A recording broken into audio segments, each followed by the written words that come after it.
تنظم مدرسة الأنوار الخاصة أسبوعا ثقافيا بعنوان المغرب هويتنا تنوع يوحدنا.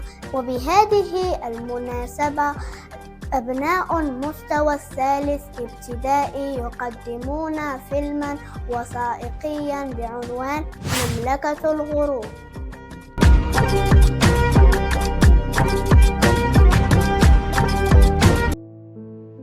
أمام هذه المراجع المتعددة يعجز الإنسان على بناء قصة فيها سردية متناسقة وواقعية وبعيدة عن كل زيف أو تحيز أو تضليل، ولا سيما إذا كنا سنتحدث عن أقدم الممالك في التاريخ المغربي. تاريخ المغرب تاريخ غني بين فترات أمازيغية تميزت بصراعها مع أعتى الإمبراطوريات عبر التاريخ، ألا وهي الإمبراطورية الرومانية، وفترة تميزت هي الأخرى بصراع مع فتح إسلامي في البداية قبل أن تتماهى معه وتصبح جزءا منه ثم تستقل عنه مع حفاظها على الدين الذي جاء به هذا الفتح العظيم. سنقف اليوم على تاريخ المغرب بعد الفتح الإسلامي واستقلاله عن عاصمة الخلافة في دمشق.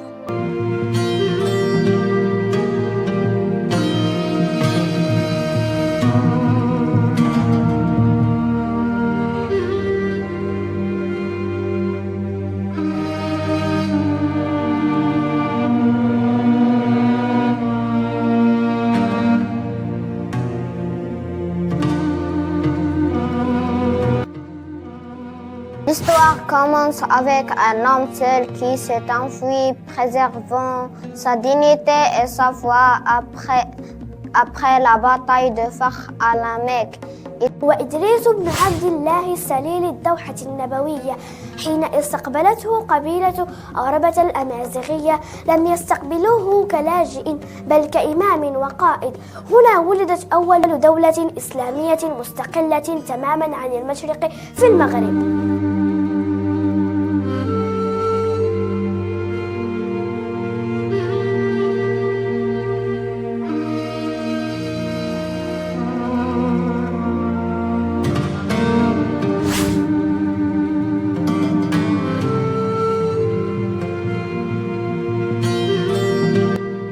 الأدارسة لم يبنوا جيوشا فقط بل بنوا هوية، بفضلهم أصبحت فاس منارة العلم، وانصهرت القبائل الأمازيغية مع الثقافة العربية في بوثقة واحدة.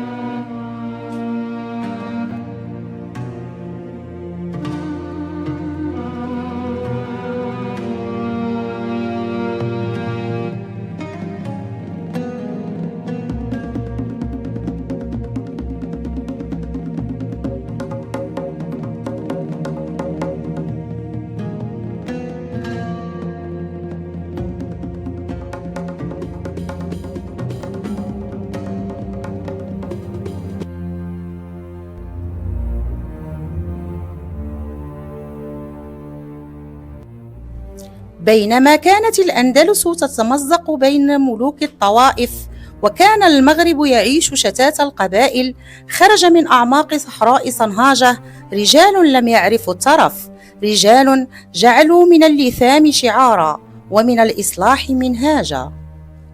حين نتحدث عن المرابطين نحن لا نتحدث عن مجرد سلالة حاكمة بل عن مبدأ إيماني وتنظيمي انطلق من رباط عبد الله بن ياسين، لكن العبقرية الحقيقية تجسدت في شخصية واحدة، يوسف بن تاشفين.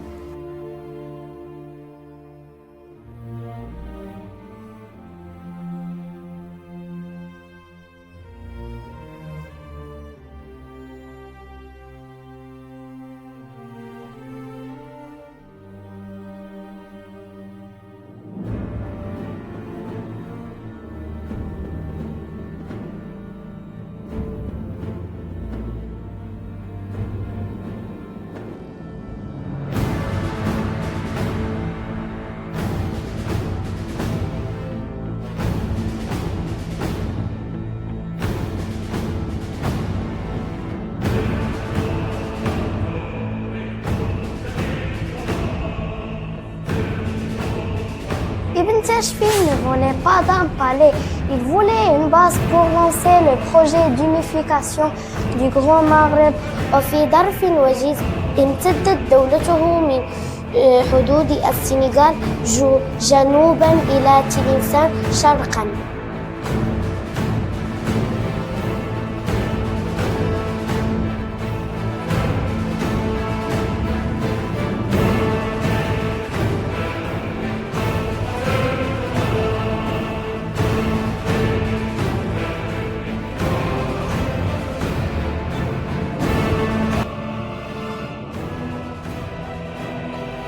جاءت الاستغاثة من الأندلس. ملوك الطوائف يرتجفون أمام زحف ألفونسو السادس.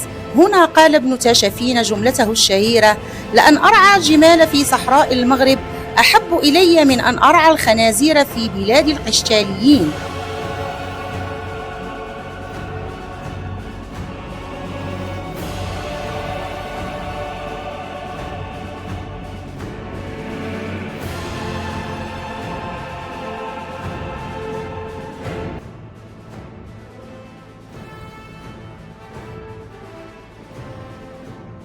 في الزلاقة كسر مرابطون شوكة الصليبيين في الأندلس لما ينقذوا الإسلام هناك فحسب، بل نقلوا المغرب من دولة إقليمية إلى إمبراطورية عظمى عاصمتها مراكش تضرب السكة باسمها من إشبيلية إلى تمبوكتو.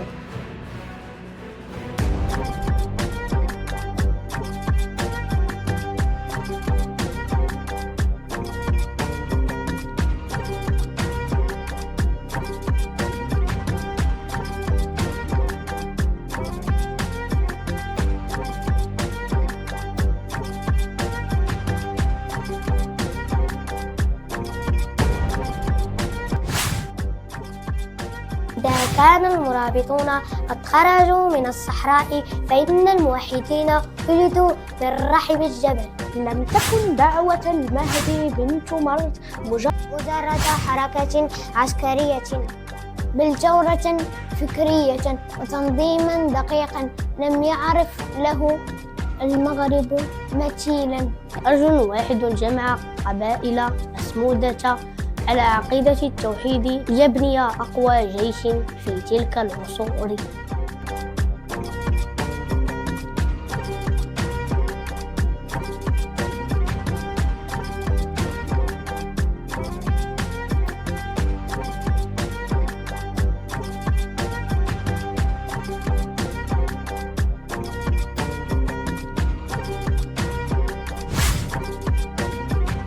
عبد المؤمن بن علي هو المهندس الحقيقي للإمبراطورية في عهده. توحد شمال أفريقيا بالكامل من برقة شرقا إلى المحيط الأطلسي غربا لأول مرة في التاريخ. صار المغرب الكبير دولة واحدة بحدود مرسومة.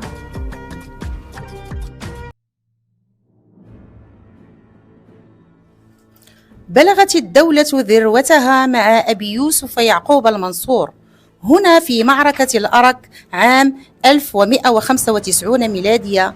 أرغم الموحدون ملك قشتال على التراجع وأثبتوا أنهم سادة البحر والبر. لم يكن سلطانهم بطشا فقط بل كان علما أيضا، ففي بلاطهم كتب ابن رشد فلسفته وأبدع ابن طفيل روايته. الموحدون هم من جعلوا من المغرب قوة عالمية تحسب لها ألف حساب، لكن الرياح جرت بما لا تشأي السفن. فبعد معركة العقاب بدأ هذا البنيان المنصوص يتصدى ليفتح المجال لقوات جديدة قادمة بني مريد.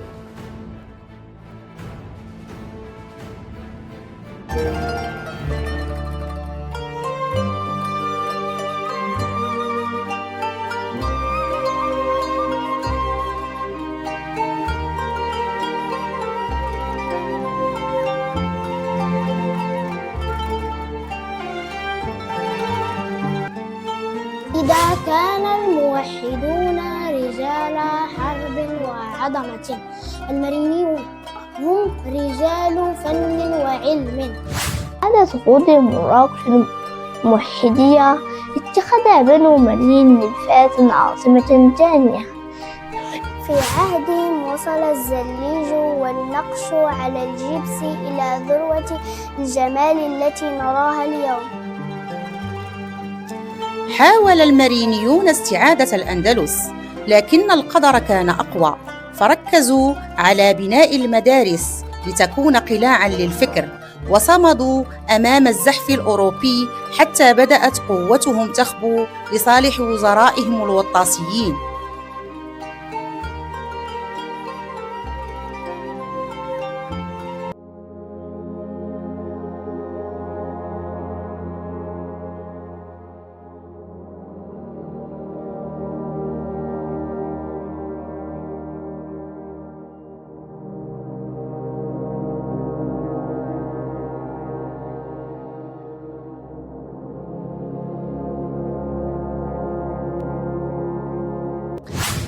عاش الوطاسيون أصعب فترات المغرب. كانت الدولة ممزقة بين ضغط البرتغاليين والإسبان على السواحل وضياع الأندلس نهائيا.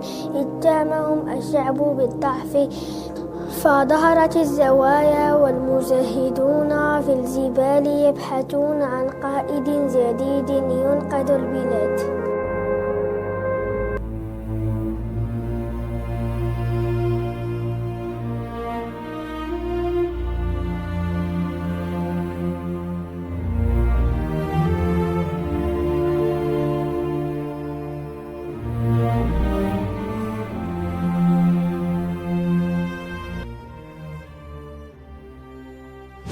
من قلب سوس خرج الأشراف السعديون.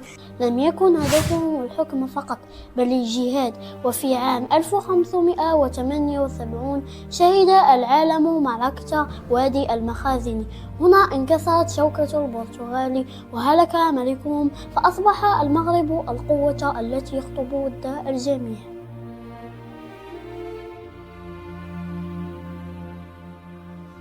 في عهدهم استعاد المغرب هيبته الدولية، وأصبحت مراكش عاصمة عالمية تضاهي كبريات مدن أوروبا.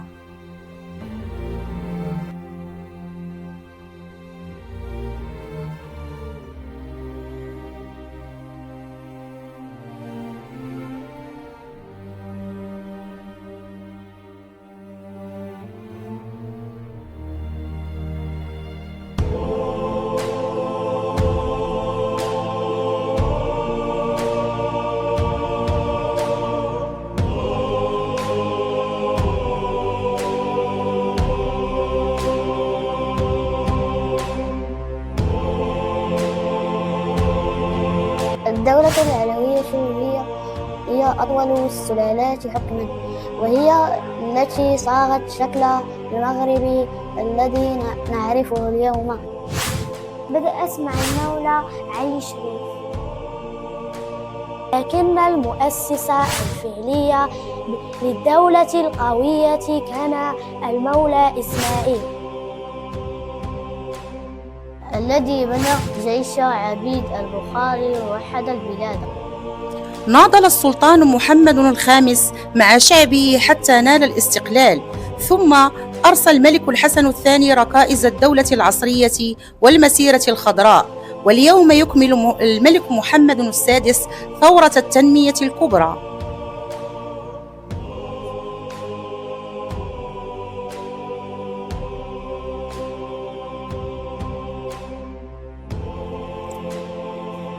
– 14 قرناً والمغرب ليس مجرد حدود على خارطة، بل هو قصة صمود وتلاقح حضارات ودولة تأبى إلا أن تكون شامخة كجبال الأطلس.